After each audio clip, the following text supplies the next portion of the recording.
প্রিয় দর্শক, জানিয়ে দেব আমাদের হাতে থাকা সর্বশেষ আপডেট আন্তর্জাতিক বাংলা খবর। চ্যানেলটি সাবস্ক্রাইব করে আমাদের সাথেই থাকুন। যুক্তরাষ্ট্র ইরান আলোচনায় ক্ষুব্ধ নেতানিয়াহু, চটলেন ট্রাম্পের ওপর। যুক্তরাষ্ট্র এবং ইরানের মধ্যে চলমান কূটনৈতিক আলোচনা ও সমঝোতা প্রচেষ্টা নিয়ে গভীর হতাশা এবং তীব্র ক্ষোভ প্রকাশ করেছেন ইসরায়েলের প্রধানমন্ত্রী বেঞ্জামিন নেতানিয়াহু। তার দাবি, ইরানের ওপর সামরিক হামলা চালাতে বিলম্ব করার এই সিদ্ধান্ত কেবল ইরানকেই কৌশলগতভাবে লাভবান করছে। মার্কিন প্রশাসনিক কর্মকর্তা এবং ইসরায়েলি অভ্যন্তরীণ সূত্রগুলোর বরাত দিয়ে মার্কিন গণমাধ্যম CNN এই তথ্য নিশ্চিত করেছে। একটি নির্ভরযোগ্য সূত্রের দেওয়া তথ্য অনুযায়ী মার্কিন প্রেসিডেন্ট ডোনাল্ড ট্রাম্প এবং ইসরায়েলের প্রধানমন্ত্রী বেঞ্জামিন নেতানিয়াহুর মধ্যে মঙ্গলবার 19 মে একটি উত্তপ্ত এবং উত্তেজনাপূর্ণ ফোনালাপ অনুষ্ঠিত হয়েছে। দীর্ঘ 1 ঘণ্টা ব্যাপী স্থায়ী এই ফোনালাপে ইরানের বিরুদ্ধে চলমান যুদ্ধ ও পরবর্তী কৌশলগত পদক্ষেপ কিভাবে নেওয়া উচিত সেই বিষয়ে দুই দেশের শীর্ষ নেতার মধ্যেকার গভীর মতপার্থক্য স্পষ্টভাবে ফুটে উঠেছে। ফোনালাপ চলাকালীন ইসরায়েলের প্রধানমন্ত্রী বেঞ্জামিন নেতানিয়াহু মার্কিন প্রেসিডেন্টকে ইরানের ওপর সরাসরি সামরিক হামলা পুনরায় শুরু করার জন্য তীব্র চাপ প্রয়োগ করেন। তার যুক্তি, আলোচনা বা কূটনৈতিক প্রক্রিয়ার মাধ্যমে সময়ক্ষেপণ করা হলে তা ইরানকে নিজেদের প্রতিরক্ষা ব্যবস্থা আরও শক্তিশালী করার সুযোগ করে দেবে। অন্যদিকে মার্কিন প্রেসিডেন্ট ডোনাল্ড ট্রাম্প ইরানের সাথে যে কোনো উপায়ে একটি নতুন কূটনৈতিক চুক্তিতে পৌঁছানোর জন্য তার প্রচেষ্টা এবং চাপ অব্যাহত রেখেছেন। তবে আলোচনার টেবিলে কূটনৈতিক পন্থার ওপর জোর দিলেও প্রেসিডেন্ট ট্রাম্প একই সাথে এটিও স্পষ্ট করে দিয়েছেন যে প্রয়োজন দেখা দিলে ইরানের বিরুদ্ধে সামরিক ব্যবস্থা গ্রহণের বিকল্প পথটি এখনও সম্পূর্ণ উন্মুক্ত রয়েছে। এদিকে হরমুজ প্রণালীতে জাহাজ চলাচলে নতুন নিয়ম চালু করল ইরান। কৌশলগতভাবে গুরুত্বপূর্ণ হরমুজ প্রণালী দিয়ে জাহাজ চলাচলে নতুন তদারকি ও অনুমতি ব্যবস্থা চালু করেছে ইরান। বুধবার 20 মে দেশটির সংশ্লিষ্ট কর্তৃপক্ষ নতুন নজরদারি অঞ্চলের সীমাও আনুষ্ঠানিকভাবে প্রকাশ করেছে। ইরানের হরমুজ প্রণালী ব্যবস্থাপনা কর্তৃপক্ষ জানায়, নতুন তদারকি অঞ্চলটি ইরানের কুহ মুবারক থেকে সংযুক্ত আরব আমিরাতের দক্ষিণ অল ফুজেরিরাহা পর্যন্ত এবং কেশ দ্বীপ থেকে আল কুয়াইন পর্যন্ত বিস্তৃত।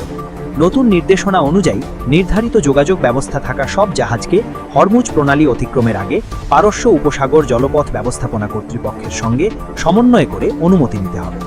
এর আগে রয়টার্সের এক প্রতিবেদনে বলা হয়, হরমুজ প্রণালী ব্যবহারকারী জাহাজগুলোর জন্য অতিরিক্ত কিছু শর্ত আরোপ করেছে ইরানের ইসলামিক রেভলিউশনারি গার্ড কর্পোরেশন। এর মধ্যে রয়েছে একটি সম্পৃক্ততা নথি জমা দেওয়া, যেখানে নিশ্চিত করতে হবে যে সংশ্লিষ্ট জাহাজের যুক্তরাষ্ট্র বা ইসরায়েলের সঙ্গে কোনো সম্পর্ক নেই। প্রতিবেদন অনুযায়ী নতুন অনুমোদন প্রক্রিয়ার কারণে জাহাজ চলাচলে 1 সপ্তাহ পর্যন্ত বিলম্ব হতে পারে। কিছু ক্ষেত্রে ফি $1.5 লাখ বেশি হবারও আশঙ্কা রয়েছে। পাশাপাশি রাশিয়া ও চীনের সঙ্গে সংশ্লিষ্ট জাহাজগুলোকে অগ্রাধিকার দেওয়া হচ্ছে বলেও দাবি করা হয়েছে। ইরানের পররাষ্ট্র মন্ত্রণালয়ের মুখপাত্র ইসমাইল বাগাই বলেছেন, ওমানের সহযোগিতায় বিভিন্ন দেশের সঙ্গে সমন্বয় করে হরমুজ প্রণালী দিয়ে নিরাপদ জাহাজ চলাচল নিশ্চিত করতে চাইছে তেহরান। তিনি বলেন, বহু দেশের সঙ্গে ঘনিষ্ঠ যোগাযোগ রাখা হচ্ছে যাতে তাদের জাহাজ নিরাপদে হরমুজ প্রণালী অতিক্রম করতে পারে। একই সঙ্গে তিনি সতর্ক করে বলেন, জাতীয় নিরাপত্তার জন্য হুমকি তৈরি করতে পারে এমন কোনো কর্মকাণ্ড ইরান মেনে নেবে না। সবশেষ জানিয়ে দেব, ইরান যুক্তরাষ্ট্রে চুক্তির চেষ্টা আসলে কি ঘটছে। আমেরিকার সাথে চলমান সংঘাত নিরসনে মধ্যস্থতাকারী দেশ পাকিস্তানের মাধ্যমে আসা ওয়াশিংটনের সর্বশেষ বার্তাটি পর্যালোচনা করছে তেহরান। ইরানের পররাষ্ট্র মন্ত্রণালয় আজ বৃহস্পতিবার এক বিবৃতিতে এই তথ্য নিশ্চিত করেছে। ইরান স্পষ্ট জানিয়েছে, উদ্ভূত পরিস্থিতিতেও ওয়াশিংটনের সাথে কূটনৈতিক আলোচনার পথ এখনও বন্ধ হয়ে যায়নি। তবে একই সাথে তেহরান হুঁশিয়ারি দিয়ে বলেছে, চাপ সৃষ্টি করে ইরানকে আত্মসমর্পণে বাধ্য করার চেষ্টা কোনো কাজে আসবে না। এদিকে সংঘাত নিরসনে পাকিস্তান ও ইরানের মধ্যে কূটনৈতিক তৎপরতা আরও জোরদার হয়েছে। ইরানের রাষ্ট্রীয় বার্তা সংস্থা ইসনা জানিয়েছে, পাকিস্তানের সেনাপ্রধান জেনারেল আসিম মুনির আজই তেহরান সফরে যাচ্ছেন। এর আগে পাকিস্তানের স্বরাষ্ট্রমন্ত্রী মহসিন নাকভি চলতি সপ্তাহে দ্বিতীয়বারের মতো ইরান সফর করেন। যুদ্ধবন্ধে তেহরানের দেয়া মূল 14 দফা প্রস্তাবের উপর ভিত্তি করেই এই পরোক্ষ আলোচনা চলছে বলে জানা গেছে।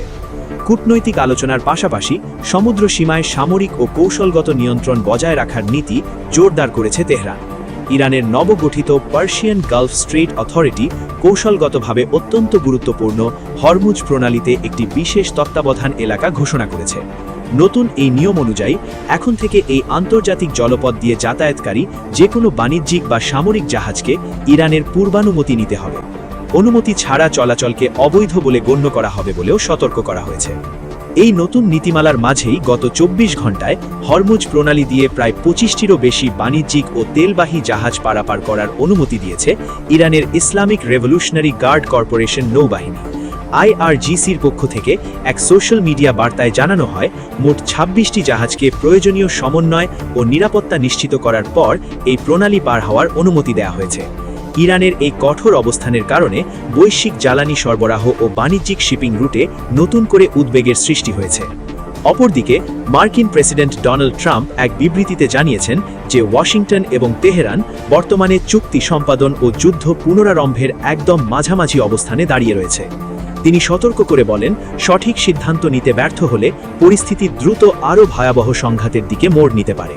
ট্রাম্প এই কূটনীতিকে আর মাত্র কয়েকদিনের সময় দেওয়ার কথা জানিয়ে আশা প্রকাশ করেছেন যে শেষ পর্যন্ত সব পক্ষের জন্য মঙ্গলজনক একটি সমঝোতা তৈরি হবে। তবে হোয়াইট হাউসের deputy chief of staff Stephen Miller আবার কড়া হুঁশিয়ারি দিয়ে বলেছেন, চুক্তি মেনে না নিলে ইরানকে আধুনিক ইতিহাসের সবচেয়ে ভয়াবহ সামরিক পরিণতির মুখোমুখি হতে হবে।